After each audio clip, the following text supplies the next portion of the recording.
ഒരു വിശന്ന കുഞ്ഞ് തെരുവിൽ കിടക്കുന്നു. ലോകം ആ കുഞ്ഞിനോട് കണ്ണടച്ചു നിന്നപ്പോൾ ഒരു സ്ത്രീ മാത്രം മുന്നോട്ട് വന്നു. തെരുവിൽ കിടക്കുന്ന ആ കുട്ടിക്ക് ഭക്ഷണം കൊടുത്തു. അവളുടെ കയ്യിൽ കിട്ടിയത് വെറും ഭക്ഷണമായിരുന്നില്ല, മറിച്ച് സ്നേഹം കൂടിയായിരുന്നു. ഇന്ന് ലോകം ആ സ്ത്രീയുടെ മുഖം ഓർക്കുന്നു.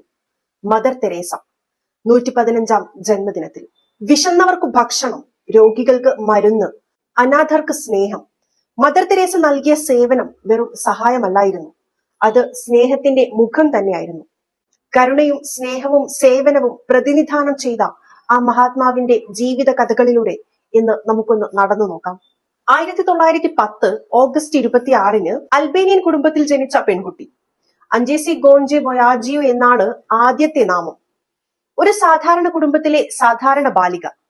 എന്നാൽ ജീവിതത്തിന്റെ തുടക്കത്തിലെ അവർ മനസ്സിലാക്കിയിരുന്നു, ജീവിതത്തിന്റെ അർത്ഥം സ്വന്തമായി ജീവിക്കുന്നതല്ല, മറിച്ച് മറ്റൊരാൾക്ക് വേണ്ടി ജീവിക്കുക എന്നാണെന്ന്.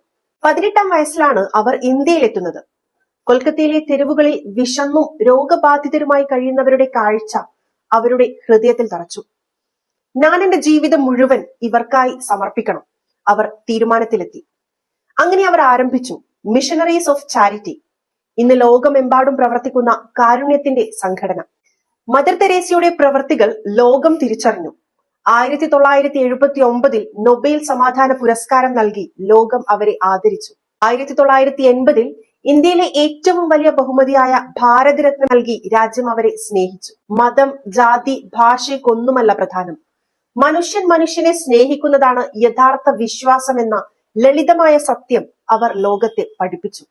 ഇന്ന് ലോകം കലഹങ്ങളാലും വിദ്വേഷത്താലും നിറഞ്ഞിരിക്കുമ്പോൾ മദർ തെരേസയുടെ രൂപവും വാക്കുകളും പ്രവൃത്തിയും ചോദ്യചിഹ്നമായി അവശേഷിക്കുന്നു. ഇന്ന് മദർ തെരേസയുടെ 115-ാം ജന്മദിനത്തിൽ നമുക്ക് ഒന്നായി അവരോട് പറയാം, നന്ദി, ലോകത്തിന് സ്നേഹത്തിന്റെ മുഖം കാണിച്ചു തന്നതിന്. Truth times, truth beyond the headlines.